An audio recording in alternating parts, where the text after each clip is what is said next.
අපි නම් කලින් වීඩියෝ එකේ අවසාන කරේ අපි මෙන්න මේ කරුණු හතර. එහෙම නැත්නම් මෙන්න මේ ප්‍රකාශනවල අගය NC බිඳුව n මොකක් වුණත් එකට සමානයි. ඒ වගේම NCn කියන එකත් එකට සමානයි. NC එක n ට සමානයි. ඒ වගේම NC n ඍණ එක.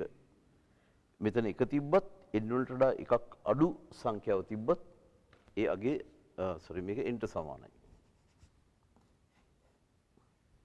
මේක අපි කලින් සටහනේ දැක්කා. දැන් අපි මේ ගැටලුව බලමු. මේකේ තියෙන මෙන්න මේ වගේ සංඛ්‍යා ටිකක් තියෙනවා. මේ ත්‍රිකෝණයේ හැඩය ඔහොම තියාගෙන ඒවට අපි අදාළ සංඛ්‍යා ටික දැම්මොත් ආදේශ කරොත් මොකද්ද එන්නේ? දැන් මේවා අර ක්‍රමාරූපිත මේ NCR වල අර්ථ දැක්වීමෙන් හදලා ගන්නත් පුළුවන්. ඒක ටිකක් දිගයි. අපි මෙතන මේ අපිට අවශ්‍ය වෙන්නේ මේකෙන් පොඩි සම්බන්ධතාවයක් ලබා ගන්න. ඒ නිසා අපි මෙන්න මේවා ටික පාවිච්චි කරමු. මේ ප්‍රකාශන හතර. දැන් NC බිඳුව කියන්නේ 1 නිසා C බිඳුව වශයෙන් තිබුණොත් මෙන්න මේ හතරම එකට සමාන වෙනවා. 0 C බිඳුව, 1 C බිඳුව, 2 C බිඳුව හා 3 C බිඳුව කියන එක මෙන්න මේ හේතුව හින්දා එකට සමාන වෙනවා. n බිඳුව උනොත් 0 C බිඳුව කියන්නේ 1යි. n 1 වුණොත් 1 C බිඳුව කියන්නේ 1යි. n 2 වුණොත් 2 C බිඳුව කියන්නේ 1යි. ඒ අනාදී වශයෙන් මෙන්න මේ මෙතන විකරණේ තියෙන සංඛ්‍යා ටික එකට සමාන වෙනවා. ඒ වගේම අපි දන්නවා NCn මේ සංඛ්‍යා දෙක සමාන නම් ඒත් මේකගේ එකයි. ඒතර එහෙම ඒ වගේ ප්‍රකාශන වගේකුත් තියෙනවා මෙතන මේ 1C1 2C2 3C3. එහෙනම් මෙන්න මේ කොටසත් එකට සමාන වෙනවා. ඊගොඩ අපිට තියෙන මෙන්න මේ අගයන් තුන පමණයි. මේ දෙක ගමු අපි මේ ප්‍රකාශන දෙක උදාහරණයක් හැටියට. මේ හැම එකෙම තියෙන්නේ NC1 ආකාරය. NC1 ආකාරය. ඒ කියන්නේ මෙතන පහළ ඉලක්කම එකට සමානයි. ඒත් මෙතනත් 1C1 2C1 3C1. මේක සමාන වෙන්නේ n ට. ඒ කියන්නේ මේ උඩ තියෙන ඉලක්කමට තමයි මේක සමාන වෙන්නේ. හරි? ඒතර මෙතන මේ උඩ තියෙන ඉලක්කම 1යි, මේකේ 2යි, මේකේ 3යි. එහෙනම් මෙතන සමාන වෙනවා මේ සංඛ්‍යාව තියෙන හරියට මෙතනනේ. මේකේ n ට සමානයි. n කියන්නේ මේ ඉහළ තියෙන සංඛ්‍යාව. මේක 2යි. ඒ වගේ මෙතන සංඛ්‍යාව 3යි. හරි. ඒ වගේම අවසාන වශයෙන් තව එකයි තියෙන්නේ මෙන්න මේක විතරයි. ඒක අපිට ගන්න පුළුවන් බලන්න මේ සංඛ්‍යාවට වඩා එකක් අඩුයි මේ 2. මේක 3 නම් මේක 2යි. ඒතර මේක n නම් මේක n ඍණ 1. ඒක සමාන වෙන්නේ n තමයි. ඒතර මෙතන මේ n කියන්නේ 3 නම් n ඍණ 1 කියන්නේ 2යි. ඒතර ඒක සමාන වෙන්නේ n ට. එහෙම නැත්නම් 3ට. ඒතර මේක සමාන වෙන්නේ 3ට. මේ ත්‍රිකෝණයේ උගලන්ට පොඩි හුරුවක් තියෙනවා. ඕරෙල් පන්ති උගලු මේක කරලා තියෙනවා. මේ තියෙන ඇත්තටම පැස්කල් ත්‍රිකෝණය. පැස්කල් ත්‍රිකෝණයේ පළමු පේලි 4 තමයි මේ තියෙන්නේ.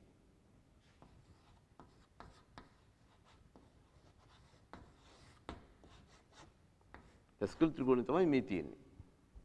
දැන් අපි ඒක පොඩ්ඩක් ඔළුවේ තියාගෙන ද්විපද ප්‍රසාරණයට යමු. අපි බලමු මොකද්ද මේ ද්විපද ප්‍රසාරණය කියන්නේ? මේ ද්විපද ප්‍රසාරණයට කොහොමද මෙන්න මේ සංගුණක සම්බන්ධ වෙන්නේ? මේ සංගුණක සම්බන්ධ වෙන්නේ කොහොමද? එතකොට අපි දැන් බලමු මුලින්ම මෙන්න මේ ප්‍රකාශන මේ හතර මේ ප්‍රසාරණ හතර මුලින් බලමු ඒ ධන බියවල බිඳුවේ බලය. අපි නිර්ඍණ බල තමයි ගන්නෙ. නිර්ඍණ පූර්ණ සංඛ්‍යාත්මක බල. බිඳුවේ බලය આવොත් අපි දන්නවා ඕනම සංඛ්‍යාවක බිඳුවේ බලය 1යි. ඒක ඒ ධන බීටත් පොදුයි. ඒතර ඒ ධන බී වල බිඳුවේ බලය 1යි. ඕනම සංඛ්‍යාවක එකේ බලය ඒ සංඛ්‍යාවටම සමාන වෙනවා. දැන් 2 එකේ බලය කියන්නේ 2යි. 5 එකේ බලය කියන්නේ 5යි. ඒ වගේ ඒ ධන බී වල එකේ බලය කියන්නේ ඒ ධන බීටම සමාන වෙනවා. ඒතර ඒ ධන බී වල වර්ගය කියන එක අපිට ප්‍රසාරණය කරගන්න පුළුවන් නේ. මේක ඔලේ වැඩක්. ඒක මෙන්න මේකට සමාන වෙනවා. පළමු සංඛ්‍යාව වර්ග වෙනවා. අවසාන සංඛ්‍යාව වර්ග වෙනවා. ඊට පස්සේ මෙන්න මේ සංඛ්‍යා තුනේ ගුණිතය මැදට එනවා. ඒ ධන බී වල ඝනයත් අපිට ඇත්තටම පුළුවන් වෙන්න ඕනේ. නමුත් අපි ඒක හොයමු. ඒ ධන බී වල ඝනය කියන්නේ ඒ ධන බී වල වර්ගයේ වතාවක් ඒ ධන බී. ඒ ධන බී වල වර්ගය අපි උඩින් දන්නවා. ඒක අපිට මෙතනට ආදේශ කරන්න පුළුවන්. දැන් අපි මේ දෙක වැඩි කරමු. මුලින්ම ඒ වර්ගයේ මේ සියල්ලම වැඩි වෙනවා. A වර්ගයේ වතාවක් A කියන්නේ A ඝනය. A වර්ගයේ වතාවක් B කිව්වොත් A වර්ගයේ B. දැන් අපි 2AB දක්වා එනවා. 2AB වතාවක් A කියන්නේ එතන A වර්ග වෙනවා. 2A වර්ග B. මේ දෙක වැඩි වුණාම වෙනවා 2AB වර්ගය. මම මේක හරියට මේ පදෙට යටින් ලිව්වා මොකද සජාතීය පද එකතු කරන්න ලීසි. අවසාන වශයෙන් B වර්ගයේ වතාවක් A කියන්නේ AB වර්ගය. B වර්ගයේ වතාවක් B කියන්නේ B ඝනය. මෙතනත් මම මේ පදේ හරියට මෙතනින් ලිව්වා. එතකොට සජාතීය පද එකතු කරන්න පුළුවන් නේ. ලීසිනේ. එතකොට මෙතන A ඝනයක් එනවා. මෙතන 3යි A වර්ගයේ B එකක් එනවා. මෙතන 3යි AB වර්ගය අවසාන වශයෙන් B ඝනය. එතකොට මේක තමයි මේ ප්‍රසාරණයේ එහෙම නැත්නම් A ධන B වල ඝනයේ ප්‍රසාරණය. දැන් අපි මේ ඔක්කොම සාරාංශගත කරොත් මේ විදිහට A ධන B වල බිඳුවේ බලය කියන්නේ 1යි.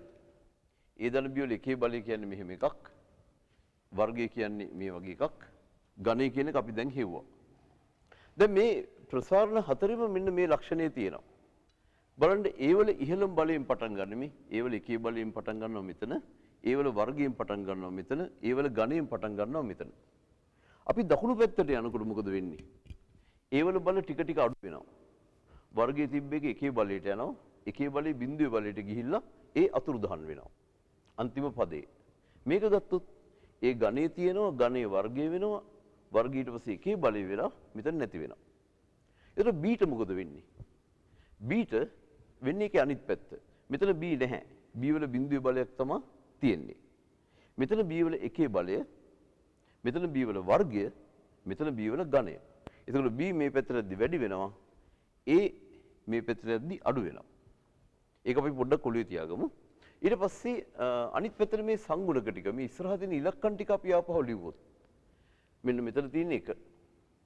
මේ සංගුණක දෙකත් 1 1 වශයෙන් තියෙනවා. ඒක අපි හැඩේ තියාගෙනම මෙහෙම ලියමු. මෙතන එනවා 1 2 1 1 2 1. මෙතන තියෙනවා 1 3 3 1. මේ තියෙන්නේ. මේ මොකද්ද මේ? මේ තියෙන්නේ පැස්කල් ත්‍රිකෝණය. අපි කලින් ගානේ දැක්කා මේ පැස්කල් ත්‍රිකෝණය මෙන්න මේකට සමානයි. එහෙනම් අපිට දැන් ලියන්න පුළුවන් මේ පැස්කල් ත්‍රිකෝණය වෙනුවට මේ උඩ මේක වෙනුවට බිඳුවයි C බිඳුව මේ මෙතන එක වෙනුවට ලියන්න පුළුවන් මේක එකෙන් පටන් ගන්න මේ පේලිය ඒවා 1යි C බිඳුව 1යි C 1. කියන්නේ මේ පැත්තට දකුණට යද්දි පහළ ඉලක්කම වැඩි වෙනවා. උඩ ඉලක්කම හැමතිස්සෙම බලන්න මෙතන 1යි මේ පේලිය හැමතිස්සෙම මේක 2යි මේ පේලිය හැමතිස්සෙම මේ උඩ ඉලක්කම 3යි. එහෙනම් මෙන්න මේ සංගුණක ටික විතරක් මම අරගෙන ඒ සංගුණක වලට මෙහෙම ලිව්වොත් බිඳුව C බිඳුව මෙතන මේ එකට ලියනවා මම 1යි C බිඳුව මේ එකෙන් පටන් ගන්න මේ දෙකම මෙතන බිඳුව පහළ තියෙන්නේ මෙතන එක තමයි පහළින් තියෙන්නේ දෙවෙනි පේලිය කොහොමද තියෙන්නේ ඔක්කොම දෙකෙන් පටන් ගන්න මේ මෙතන බිඳුව 1 2 වශයෙන් පහළ ඉලක්කම වෙනස් වෙනවා අවසාන එකේ 3 3 3 3 වශයෙන් තියෙනවා උඩ ඉලක්කම පහළ එක බිඳුව 1 2 3 වශයෙන් වෙනස් වෙනවා ඇත්තම ඊගාවේ කොහොමනම් ලියන්න පුළුවන් 4යි C බිඳුව 4යි C 1 4යි C 2 4යි C 3 හා 4යි C 4 වශයෙන් ඒක අපිට මෙතනද අවශ්‍ය නැහැ දැන් එහෙනම් මම මේ ප්‍රසාරණය දැන් මේ ද්විපද සංගුණ කියන්නේ මේ පැස්කල් ත්‍රිකෝණයේ සංඛ්‍යා ලියන්න පුළුවන් මේ ද්විපද සංගුණක වලින් මේ සංගුණක වලින් ලියන්න පුළුවන් හරි එතකොට දැන් අපි බලමු ආපහු මේ A ධන B වල වර්ගයේ ද්විපද සංගුණක වලින් ලියුවොත් කොහොමද වෙන්නේ මම මෙතන මේ A වර්ගයේ මෙතන තියෙන ඉස්සරහා තියෙන එකට මම ලියනවා මෙන්න මේක වෙනුවට ලියනවා මොකද්ද 2C බිඳුව. එහෙම බැරි කමක් නැහැනේ. එතන මම ලියනවා මෙතන A වර්ගය තියෙනවා 2AB කොහරි AB පදයක් තියෙනවා. ඊගොඩ B වර්ගයක් තියෙනවා. මම මේ පද තුන මෙතන ලියනවා. A වර්ගයයි AB කියන එකයි B වර්ගයයි. දැන් මෙතන මේ තියෙන ඉලක්කම් තුන 1 2 1 වෙනුවට මම 1 2 1 නොලියා මෙන්න මේ ද්විපද සංගුණක වලින් ලියනවා. ඒතර පළවෙනිම ඉන්නේ 2C බිඳුව මේ. මෙතන එනවා 2C 1. මෙතන එනවා 2C 2. ඊට පස්සේ මම මේ හැඩයත් පොඩ්ඩක් සම්පූර්ණ කරගන්නවා. මෙතන A වර්ගයේ තිබ්බට මෙතන B නැහැනේ. මට ඕන මේක එකෙන් වැඩි කරා කියලා අවුලක් නැහැනේ. එකෙන් වැඩි කරන්න පුළුවන්. මං හින්දා B වල බිඳුව බලයෙන් මේක වැඩි කරනවා. මම මෙතන ලියනවා AB වෙනුවට A වල එකේ බලය B වල එකේ බලය. වැරද්දක් නැහැ. මෙතන මං A නැහැනේ මෙතන. එහෙනම් මං A වල බිඳුව බලයක් මෙතන ලියනවා. දැන් ඒගොල්ලන්ට පේනවා මේ A වල බල එක එක අඩු වෙනවා. B වල බල එක එක වැඩි වෙනවා. මෙතන 2C බිඳුව 2C 1 2C 2. ඒ හැඩය හරියටම තියෙනවා. ඒ වගේ මේ දන B වල ඝනය ගත්තොත් මෙතන තියෙනවා මේ 1 3 3 1 වශයෙන් ඉලක්කම් 4ක්. ඒ වෙනුවට මම මේ 4 ලියනවා. ඒ අනුපිළිවෙලට මම ද්විපද සංගුණක වලින් මෙන්න මේ සංගුණක වලින් මේක ප්‍රතිස්ථාපනය කරනවා. ඉතින් මම ඒ දන බියවල ගණේ ලියනවා මේ 1 වෙනුවට මෙතන 3c බිඳුව ඒ ගණේ තියෙනවා. හරි. ඊට පස්සේ මේ 3 ඉලක්කම වෙනුවට මම ලියන්නේ 3 ඉලක්කම ලියන්නේ මම ලියනවා 3c1. මේ තියෙන 3c1 වතාවක් a වර්ගයේ b. ඒ වගේ මෙතන මේ 3 ඉලක්කම වෙනුවට මම ලියන්නේ මෙන්න මේ සංගුණකය 3c2. ඒ වෙනතම මේ 3 ඉලක්කම වෙනුවට මේක ලියනවා. එතකොට මෙතන තියෙනවා 3c2 ab වර්ගය. අවසාන එක 3c3. දැන් මෙතනත් මම අර සම්පූර්ණ කරනවා. ඒ ගණේ වතාවක් මෙතන මුකුත් නැහැ නේ. ඒකට මම b වල බිඳුවේ බලය ලියනවා. b වල බිඳුවේ බලය 1යි. එකේ වැඩි කරා කියලා අවුලක් නැහැ නේ. මෙතන a වර්ගයේ තියෙනවා මම මේක b වල 1 බලය කියලා ලියන්නම්. මෙතන a කියලා අපි කියන්නේ a වල 1 බලය b වර්ගය. මෙතන මම a එකක් ඇතුල් කරලා a වල බිඳුවේ බලය වශයෙන් ලියනවා. දැන් බලන්න අර රටාව ආපහු තියෙනවා. මේ a වල ඝණය වර්ගය a වල 1 බලය a වල බිඳුවේ බලය. a අඩු වෙනවා. b වල බල එන්න වැඩි වෙනවා මේ. බිඳුවේ බලය 1 බලය වර්ගයේ ඝණය. ද්විපද සංගුණක කොහොමද වෙන්නේ? මෙතන පුංචි වැරද්දක් වෙලා මම මේක 3 ඉලක්කම වෙන්න ඕන. ද්විපද සංගුණක මේ මෙතන ඝණයේ තියෙද්දි ඔක්කොම 3ෙන් පටන් ගන්න. මෙතන වර්ගයේ තියෙද්දි මොකෙන්ද පටන් ගන්නේ? 2. හරි. එතන 3c බිඳුවෙන් පටන් අරගෙන 3c1 3c2 3c3 වශයෙන් යනවා. එහෙනම් මේක බැරිද අපිට ඕනම වෙන්නේ බලයකට ගන්න? ඕනම වෙන්නේ බලයකටත් මේක ගන්න පුළුවන්. ඒ වෙන්නේ බලය මොකක් වුණත් ප්‍රශ්නයක් නෑ. ඒක 10 බලය වෙන්න පුළුවන්. 50 බලය වෙන්න පුළුවන්. මේ රටාව අඳුරගත්තයින් පස්සේ අපිට එන්නේ බලයටත් මේක ලියන්න පුළුවන්. ඇත්තේ මේ විදිහට තමයි මේ ද්විපද ප්‍රසාරණය අඳුරගත්තේ මුලින්ම. සම්බන්ධතා අධ්‍යයනය කිරීමෙන්. හැබැයි මේක සාධනය කරන්නේ මෙහෙම නෙමෙයි. හරි. දැන් තියෙන අපේ ප්‍රශ්න පත්‍රයේ ස්වභාවය අනුව සාධනය අහන්න විදියක් නැහැ.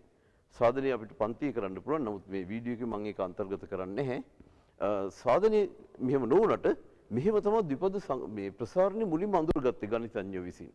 මේ පැස්කල් ත්‍රිකෝණය අරගෙන අර ක්‍රමාරූපිත රටාව ඇසුරෙන් මේක ලියන්න පුළුවන් කියලා දැනගෙන තමයි මේක ගත්තේ. දැන් මෙතන එහෙනම් අපි කොහොමද මේක ලියන්නේ? මේක ඒගොල්ලන්ට පුළුවන් නම් ඕගොල්ලන්ටත් පුළුවන් වෙන්න ඕනේ. හරි. අපි බලමු කොහොමද ලියන්නේ කියලා. මෙතන වර්ගයේ තියෙද්දි 2c බිඳුව 2c1 වශයෙන් ලියනවා. 3 බලයේ තියෙද්දි 3c බිඳුව 3c1 වශයෙන් ලියනවා නම් n තියෙනකොට ඕගොල්ලෝ ලියන්න ඕන nc බිඳුව nc1 අන්නේ ඒ අනාදි වශයෙන් ncn දක්වාම ලියන්න ඕනේ. හරිද? මේ nc බිඳුව nc1 ncn. ඊට පස්සේ බල කොහොමද යන්නේ? වර්ගයේදී ඒ වර්ගයෙන් පටන් ගන්නවා. ගණිතයේදී ඒ ගණයෙන් පටන් ගන්නවා. n වල බලයේ තියෙද්දි කොහොමද පටන් ගන්න ඕන? ඒ වල n වෙනි බලයෙන්. n වෙනි බලයෙන් පටන් ගත්ත එක ක්‍රමක්‍රමයෙන් අඩු වෙනවා මේ n ඍණ 1 වෙනවා. අවසානයේ පේන ඕගලන්ට ඒ වල බිඳුවේ බලය තියෙන හැමතිස්සෙම. ඒතර මෙතන ඒ වල බිඳුවේ බලය වෙනවා මේ. මේකෙත් අවසානයේ ඒ වල බිඳුවේ බලය තියෙන්නේ. b ට මොකද වෙන්නේ? මේ b පටන් ගන්න බිඳුවේ බලය. b වල බිඳුවේ බලෙන් පටන් ගන්නම් b වල බලය ක්‍රමක්‍රමයෙන් වැඩි වෙනවා. ඒතර බිඳුවේ බලය 1ට යනවා, 1 2ට යනවා, ඔහොම ගිහිල්ලා මේ b වල ගණයෙන් මෙතන ඉවර වෙනවා. මේක b වල n වලින් ඉවර වෙන්න ඕනේ. හරි. දැන් ඔයගලන්ට මේ තව එකක් පදයක් ලියන්න තියෙනවා. මේකේ සාධාරණ පදයක් මෙතන ලියන්න තියෙනවා. ඒක අපි ලිව්වේ නැහැ. ඒතර බලන්න nc බිඳුව වෙනවා. මෙතන nc1 අපි ලියමු ncr කියන තැන මොකද වෙන්නේ කියලා. r. මෙතන r තිබුණොත් මොකද වෙන්නේ? මේ මෙතන බිඳුව තියෙනකොට b වල හරියටම ඉන්නේ බිඳුවේ බලය. එක තියෙනකොට b වල එකේ බලය. n තියෙනකොට b වල n වෙනි බලය. එහෙනම් මෙතන තියෙන්න ඕන හරියටම b වල r වෙනි බලය. හරි. මෙතන මොකද වෙන්නේ ආයේ? එක තියෙනකොට මෙතන තියෙන්නේ n ඍණ 1 බලය. හරි. එතෙන් වර්ගය ආව නම් n ඍණ මෙතන 2 තිබ්බනම් n ඍණ 2 බලය. ඒ වගේ මෙතන a වල එන්නේ එතකොට උගලන්ට පේනවා මේ බල දෙක එකතුව n. මේ බල දෙක එකතුව n. මේ බල දෙක එකතුව n. ඒ වගේම බලන්න ගණේ තියෙනකොට මේ දෙක එකතුව 3යි. මේ දෙක එකතුව 3යි. මේ දෙක එකතුව 3යි. මෙතන 3යි.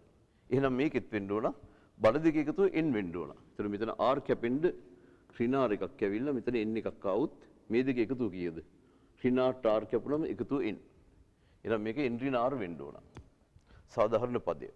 දැන් අපිට සිග්මා අංකනයක් දාලා මේක ලියන්න පුළුවන්. එහෙනම් මේ පද ගොඩාක් ලියන්න ඕනේ නෑනේ. අපිට මේක එක පදයකින් ලියන්න පුළුවන් මෙන්න මෙහෙම. සිග්මා එකක් දාලා r තමයි වෙනස් වෙන්නේ. බිඳුවේ සිට n දක්වා. එතකොට මොකද n කියන එක මේ හැම තැනම තියෙනවා මේ උඩින් n කියන එක හැම තැනම තියෙනවා. ඒක ලියන්න පුළුවන්. c කියන එකත් මේ හැම පදේම තියෙනවා. a කියන එකත් හැම පදේම තියෙනවා. b කියන එකත් හැම පදේම තියෙනවා. හැබැයි මේ ඉලක්කම වෙනස් වෙනවා. මේකෙදි බිඳුවෙන් පටන් ගන්නි මෙතන 1 වෙනවා. ඒ වගේම කිසියම් වෙලාවක මේක r වෙනවා. අපි ඒක r කියලා ගත්තොත් r වලට බිඳුව දැම්මම මේ පදේ ලැබෙනවා. r වලට 1 දැම්මොත් මේ පදේ ලැබෙනවා. ඒ වගේම r වලට අවසාන අගය වෙන n දැම්මොත් ncn කියන එක ලැබෙනවා. ඒ වගේම ඔයගලන්ට පේනවා මේ බලයට මෙන්න මේ දෙක සමානයි මේ 1 1 r r n n. එහෙනම් b වල බලය හැමතිස්සෙම මේ r වලින් එනවා. මේකනේ සාධාරණ පදේ. මෙතන n ඍණ r කියන කියනවා. ඊට බලන්න බිඳුව දැම්මොත් මෙතන n ඍණ බිඳුව වෙලා ඒ වල n වෙනි බලය ලැබෙනවා. r වලට 1 දැම්මොත් n ඍණ 1 වෙලා මේක ලැබෙනවා. ඒ අනිත් වශයෙන් මුළු ශ්‍රේණියම අපිට මේ ප්‍රසාරණයම ලියන්න පුළුවන් මේ විදිහට. මේක තමයි ඇත්තම ද්විපද ප්‍රසාරණය. අපි ඒක ගොඩ නැගුවා ඇත්තටම. ඕන්න මට කියන්න තිබ්බ කෙලින්ම මේක මෙහෙම වෙනවා කියලා. එහෙම වුණොත් එහෙම අපිට යම් දෙයක් මිස් වෙන්නේ නැත. අහිමි වෙනවා. ඒ කියන්නේ මේක ගොඩ නැගෙන විදිහ පිළිබඳ අවබෝධයක් එන්නේ නැහැ. හරි. ඒතර මේක කටපාඩම් කිරීමේ ආකාරයට තමයි හැමුණුත් අපිට මේක හදන්න වෙන්නේ. ඒකේ අවශ්‍ය දෙකක් තියෙනවා. ටික දවසකින් මේක අමතක වෙනවා. දෙවෙනි එක තමයි ඕගොල්ලෝ ඒතර කිසිම දෙයක් හරියට ඉගෙන ගන්න විදිය කොහේ ඒ කියන්නේ යම් දෙයක් කියන්නේ ගණිතමය සංකල්පයක් හෝ වෙනත් සංකල්පයක් ඉගෙන ගන්න විදියට නෙමෙයි ඕගොල්ලෝ ඒක ඉගෙනගෙන තියෙන්නේ. දැන් සංකල්පයක් අපි ඉගෙන ගන්න ඕන වෙන්නේ විශේෂයෙන් ගණිතමය සංකල්පයක් තර්කානුකූල බව ගොඩනැගීමෙන් තමයි ඒක ඉගෙන ගන්න ඕන. එහෙම නැත්නම් මැත්ස් කරපු ළමෙක්ගේ නොකරපු ළමෙක්ගේ අතර වෙනසක් නැහැ. දැන් ඔයගොල්ලෝ අනාගතේ ඉංජිනේරුවෙක් වෙන්න පුළුවන්. එහෙම නැත්නම් මොකක් හරි කර්මාන්ත ශාලාවක හිමිකාරයෙක් වෙන්න පුළුවන්. ඒක එහෙම නැත්නම් ඒක කළමනාකාරවරයෙක් වෙන්න පුළුවන්. ඒ කවුරු වුණත් එවිට විද්‍යාඥයෙක් වෙන්න පුළුවන්. ඒ කවුරු වුණත් සිතීමේ ශක්තිය උගලන්ට අවශ්‍ය වෙනවා. ඒක ගණිතය තුලින් අපි පුරුදු වෙන්නේ සිතීමේ ශක්තිය. සම්බන්ධතා දැක ගැනීම හා ඒව අතර ඇති වෙනත් සම්බන්ධතා අඳුර ගැනීම හැකියාව. ඒතර අන්න ඒව දිනු වෙන්න ඕන. එහෙම නැතු නිකම් මේක ද්විපද ප්‍රසාරණ කියලා දීලා කරන්නත් පුළුවන්. එහෙම කරොත් අර මං කියපු කරුණු දෙක අහිමි වෙනවා. ඒතර මේක තමයි මේ ද්විපද ප්‍රසාරණය. මේක තමයි පුංචි කරුණු දෙකක් විතරයි අපිට තියෙන්නේ. ඒ කරුණු දෙක තියෙනවා කියන්නේ ඕනම ගාණක් හදන්න පුළුවන්. මේක ඇසුරෙන් එන ඕනම ගාණක් හදන්න පුළුවන්. ඒ කරුණ තියෙනවා නම්. ඒක තමයි මෙන්න මේක. ඒ දන b වල n වෙනි බලය මම පදේ පදේ වෙන් කරලා ලිව්වොත් මුලින්ම r වලට බිඳුව දැම්මොත් මේ පදේ ලැබෙනවා. r වලට 1 දැම්මොත් මේ පදේ ලැබෙනවා. ඒ ආකාරයෙන් මට ලියන්න පුළුවන්. මම තව එක පදයක් ලියන්නම් මෙතන.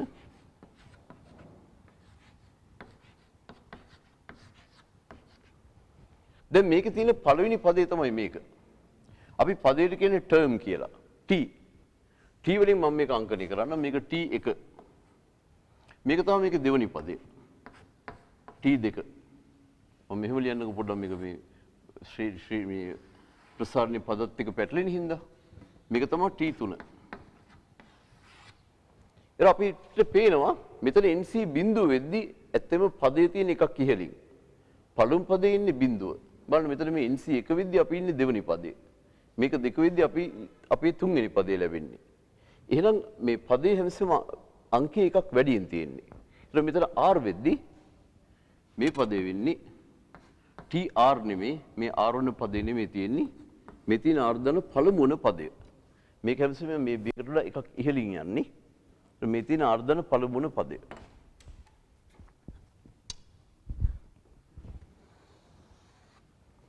ඒ වගේම මෙතන n තියෙද්දි මේ තියෙන්නේ n දන පළමුවන පදය. ඒක මම tn දන එක වශයෙන් ලියන්න. හරි. ඒතර ඔයගොල්ලන්ට පේනවා මේකේ ඔක්කොම තියෙනවා පද n දන එකක්. n ගානක් නෙමෙයි තියෙන්නේ n දන එකක් තියෙනවා. ඒක ඇත්තෙන් මුලට ඇවිල්ලා බැලුවොත් ඔයගොල්ලන්ට පේනවා මේ වර්ගයේ තියෙන පද 3ක්.